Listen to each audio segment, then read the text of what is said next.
సుముఖశ్చైకదంతశ్చ కపిలో గజకర్ణకః లంబోదరశ్చ వికటో విఘ్నరాజో వినాయకః ధూమకేతుర్గణాధ్యక్ష బాలచంద్రో గజాననః వక్రతుండ శూర్పకర్ణో హేరంబ స్కందపూర్వజః షోడశైతాని నామాని ఎప్పటే చునియాదపి విద్యారంభే వివాహే చ ప్రవేశే నిర్గమే తథా సంగ్రామే సర్వకార్యేషు విఘ్నస్తస్య న జాయతే.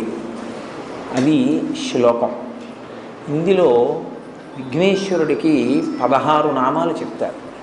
ఈ 16 నామాలు షోడశైతాని నామాని అని. ఇంట్లో ఈ 16 నామాలు చెప్పేవాడు తప్పకుండా ఉండాలి అని. ప్రతి ఇంట్లోనూ కూడా ఈ 16 నామాలు చెప్పబడాలి. చెబితే మిగిలిన వాళ్ళు వినాలి. అంటే ఈ శ్లోకాన్ని ప్రతిరోజు పైకే చదవాలి అని గుర్తు. ఇంట్లో మిగిలిన వాళ్ళు దీన్ని చదవలేరు అంటే